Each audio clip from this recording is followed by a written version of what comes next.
Super star Rajinikanth இப்போ கூலி படத்தில் நடித்து முடிச்சிருக்காரு. இந்த கூலி திரைப்படத்தை லோகேஷ் இயக்கியிருக்காரு. சன் பிக்சர்ஸ் பிரம்மாண்டமாக ப்ரொடக்ஷன்ஸ் பண்ணியிருக்காங்க. அனிருத் தான் மியூசிக் பண்ணியிருக்காரு. மேலும் இந்த கூலி திரைப்படம் RCU அப்படின்ற புது கான்செப்டில் உருவாக்கியிருக்கு. அதாவது ரஜினி சினிமாட்டிக் யூனிவர்ஸ். இந்த யூனிவர்ஸில் பார்த்தீங்கன்னா நம்ம ரஜினியோடு சேர்ந்து ஷௌபின் ஷாக்கர், உபேந்திரா, நாகார்ஜுனா, ஸ்ருதிஹாசன், சத்யராஜ், அமீர்கான் போன்றோர் முக்கியமான வேடத்தில் நடிச்சிருக்காங்க. மேலும் இந்த படம் ஆகஸ்ட் 14ஆம் தேதி ரிலீஸ் ஆகும் என அஃபிஷியலாக சொல்லிட்டாங்க. மேலும் லோகேஷ் இந்த படத்தை பார்த்து எடுத்திருக்காராம். காரணம், இந்த படம் அவருக்கு ஒரு வெற்றி படமாக அமைய வேண்டும் என்பதற்காக. அதை தொடர்ந்து பார்த்தீங்கன்னா இப்போ ஜெயிலர் 2 படத்தில் பிஸியாக நடிச்சிட்டு இருக்காரு சூப்பர் ஸ்டார் ரஜினிகாந்த். இப்போ 2ஆம் கட்ட ஷூட்டிங்காக கேரளாவில் இருக்கிற அட்டப்பாடிக்கு போயிருக்காங்க படக்குழு. இங்கே ரஜினிகாந்த் மற்றும் அவர் சம்மந்தப்பட்ட காட்சிகள்லாம் எடுக்கப்பட்டு வருதான். ரஜினிகாந்த் 20 நாட்கள் ஷூட்டிங் கலந்து கொண்ட பிறகு அவர் இல்லாத போர்ஷன்ஸை ஷூட் பண்ண போகிறாங்களாம். அதை தொடர்ந்து 3ஆம் கட்ட ஷூட்டிங் ஒரே கட்டமாக நடத்தப்பட்டு ஜெயிலர் 2 படத்தோட ஷூட்டிங்கை நிறைவேற போகிறாங்களாம்.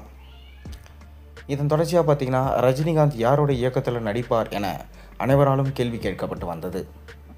அப்படி தான் பார்த்திங்கன்னா அவர் ஷங்கர் ஒரு கதையை ரஜினியிடம் சொல்லியிருந்தார். அதுதான் வேல்பாரி.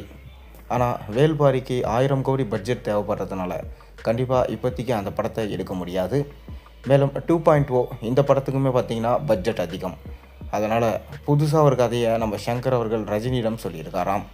ஆனால் ரஜினிகாந்த் என்ன சொல்லியிருக்காருன்னா, நீங்கள் முதல்ல இந்தியன் 3 படத்தை ரிலீஸ் பண்ண பாருங்கள். அதை முடித்த கையோடு பார்த்திங்கன்னா இது லைக்கா ப்ரொடக்ஷன்ஸுக்கு ரொம்ப உறுதுணையாக இருக்கும்.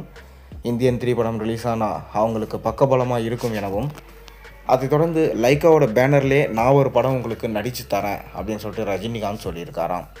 இதனால் செம ஹாப்பியில் இருக்கார் நம்ம ஷங்கர். லைக்காவுமே பார்த்திங்கன்னா மீண்டு வந்துடலாம், இனி பட தயாரிப்பில் ஈடுபடலாம், அதற்கு ஒரு வாய்ப்பு கிடைச்சிருக்கு என நினச்சிருக்காங்களாம். ஏன்னா ரஜினிகாந்த் மறுபடியும் நம்ம லைக்காவுக்கு கால் ஷீட் தர போகிறாங்க.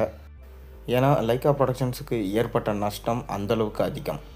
அதிலிருந்து மீண்டு வர அவங்க ரொம்ப கஷ்டப்பட்டுட்டு இருக்காங்க. என்ன தான் பெரிய பெரிய ஹீரோஸை வச்சு எடுத்தாலும் படம் ஃப்ளாப்பாக தான் ஆகுது. அதனால் இந்த தடவை அவங்க பிளானை மாற்றி எடுத்திருக்காங்க. பொறுத்திருந்து பார்ப்போம்.